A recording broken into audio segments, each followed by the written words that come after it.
পৃথিবীতে এমনও শীতল স্থান রয়েছে যেখানে তাপমাত্রা -55 ডিগ্রি সেলসিয়াস অবধি পৌঁছে যায়। এখানে গাড়ির ইঞ্জিন বন্ধ করে দিলে গাড়ি কাজ করা বন্ধ করে দেয়। যেহেতু আমরা জানি পৃথিবীর উত্তর দিকে যে সকল স্থান রয়েছে সেগুলি খুবই শীতল, কিন্তু রাশিয়া এই ক্ষেত্রে সবথেকে এগিয়ে রয়েছে। শীতলতার দিক দিয়ে যে সকল রেকর্ড রয়েছে তার মধ্যে অর্ধেকের বেশি রাশিয়ার নামে। হ্যাঁ, আজকে আমরা রাশিয়ারই একটি শহরের কথা জানবো যার তাপমাত্রা শীতকালে -60 ডিগ্রি থেকে 70 ডিগ্রি সেলসিয়াস পর্যন্ত নেমে যায়। শহরটির নাম হলো ইয়াকুৎস্ক। কিন্তু প্রশ্ন হচ্ছে, এত কম তাপমাত্রায় মানুষ জীবনযাপন করে কিভাবে? এখানে চাষবাস হয় না বললেই চলে। এখানকার মানুষরা মূলত মাছ মাংস খেয়ে বাঁচে।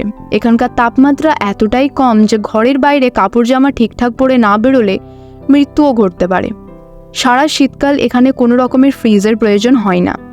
মাছ মাংস এবং বিভিন্ন খাবার কয়েক মাস পর্যন্ত ভালো থাকে বাইরের আবহাওয়ায়। মজার ব্যাপার হলো, যদি বাইরে গরম জল বা কোনো খাবার এনে রাখা হয় তাহলে তা কয়েক মিনিটের মধ্যে জমে যায়। আর গাড়ি কোথাও পার্কিং করলে তার ইঞ্জিন সর্বদাই অন রাখতে হয়, নইলে সেটাও কাজ করা বন্ধ করে দেবে। রাশিয়ার লেনা নদীর তীরে শহরটি অবস্থিত এবং শীতকালে এই নদী পার করতে কোনো ফেরির প্রয়োজন পড়ে না। জমে যাওয়া নদীর ওপর দিয়ে গাড়ি চলাচল করে নিশ্চিন্তে। এটা জানা যায় যে যখন রাশিয়া ইউএসএসআর ছিল তখন অপরাধীদেরকে এই শহরে পাঠানো হতো শাস্তি দেওয়ার জন্য।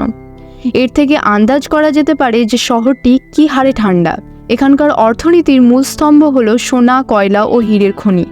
বিভিন্ন কোম্পানি এখানে এসে ব্যবসা করছে এবং তার সাথে আর একটা দিক হলো ট্যুরিজম।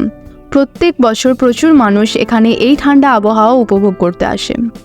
এই শহরের জনসংখ্যা 3,55,000-এর মতো এবং আয়তনের দিক থেকে এটি আর্জেন্টিনার থেকেও বড় শহর।